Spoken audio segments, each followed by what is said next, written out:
So, one thing I've been hearing a lot ever since I started interacting with a lot of people from other countries is that I'm so lucky to be Norwegian because it makes it so easy to learn English. Now, there is some truth to this. However, I figured I should break this down and show you why Norwegians have this advantage, and also why it isn't something that people from other countries can't take advantage of. In fact, there are no inherent similarities between Norwegian and English. Like, the languages don't really look alike, and so you could theoretically find the very same effect with someone having another native language. And I'm definitely not saying that Norwegians are geniuses. However, there are a few things that make it particularly easier for us to learn English specifically. Now, there are essentially no movies made in Norwegian. This isn't entirely true, but dubbing movies isn't really a big thing here, and most movies are filmed in English, which means that there are very few movies that are available in Norwegian. And most people tend to like hearing the original voice of the characters, so they stray away from dubs, at least Norwegians. A great example of this is how most of my friends that really enjoy watching anime, they will want to watch anime in Japanese with subtitles in English, rather than watching it simply dubbed to English, which they would be able to understand. And these are friends that have no intention of ever learning how to speak Japanese, and so they don't really understand much of what is being said without the subtitles, but they still prefer to hear it in Japanese. Now, we Norwegians, we know that there are so few people talking Norwegian outside of Norway, so we understand that there is a very real need to learn English, as that has the role here in Norway as the only language that we really need to know other than Norwegian. In fact, that role is so prevalent that there are a lot of foreigners that move here and they never really feel the need to become fluent in Norwegian because they can simply get by only speaking English. Most people will understand them without any problem at all. But we are no geniuses, and a lot of us Norwegians don't really enjoy learning languages. I happen to do. So if you want proof of this, then I would suggest you look at how many people speak Spanish, German, or French.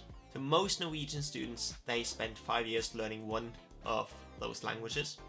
That is at an age of like 12 to 17-year-olds. And that's not even old enough for the people saying that adults can't learn new languages to start using that as an argument. At least I hope so. Now, despite this, most people won't be able to read a book in French after those 5 years of studying French. I know that I certainly wasn't able to do that, and I even enjoyed learning French, at least in the beginning, and I was actually fairly successful in class. Like, I knew at least a little bit more than the average student studying French. I have several pupils who are able to start reading books after only 2.5 years of learning English. Some would say that it's because they receive more help from the teachers, since English is a bigger course, but in the first few years of the Norwegian school system, it really isn't. My students, they have 60 minutes of English lessons per week, and every single student learning French has at least that much as well. Like, they have at least that much every single week for those 5 years. Probably more. I can't really remember. The one thing separating those two languages in the Norwegian school system is not how they are taught the languages, it is how they are learning it on their own outside of school. So most students, especially boys, they, for instance, play Minecraft, they watch series, they play Pokemon. Oh, how I love, like, Pokemon is just amazing for language learning. But most people who watched at least a few videos of mine will have already picked up on just how I feel about using Pokemon to learn language. And my personal favorite, of course, is that they eventually start reading. The one thing that all these things have in common is that most of these things are not available in Norwegian. Now, Pokemon episodes are dubbed to Norwegian, as it is with a lot of kids shows, but a lot of kids start wanting to play Pokemon games as well. Those are never really available in Norwegian. If you're a Brazilian or a Portuguese person who enjoy playing Pokemon games, or I suppose just any games from Nintendo really, you'll understand that struggle.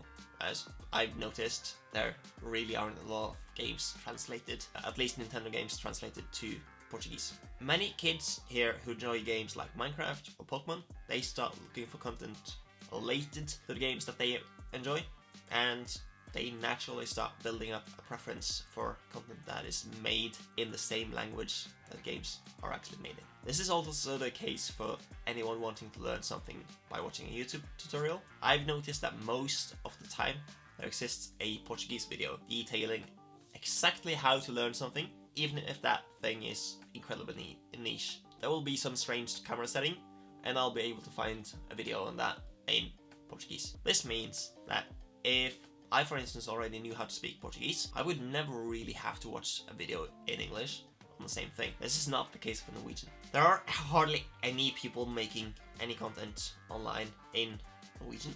So unless you have some sort of super general interest, like just you want to watch somebody talk about football or anything like that, like super general, then you might be able to find something. But anything other than that, you'll struggle to find any sort of instructions in Norwegian online. Now, the thing is that if you were to look at the 4 languages that Norwegians might end up learning in school, that means English, French, German, and Spanish. English isn't even the language that is the most similar to Norwegian. German has more words that are similar to Norwegian, and a lot of students end up having to study German for 5 years. That's by choice, in that they end up choosing between one of the 3 languages, German, French, or Spanish. But this isn't actually something that they choose themselves because they have to. It's part of the course curriculum. This means that they don't really feel the need to learn that language. With English, most students will end up actually understanding that, okay, I need to learn English, this benefits me. With French, Spanish, or German, that is something that is less likely to happen.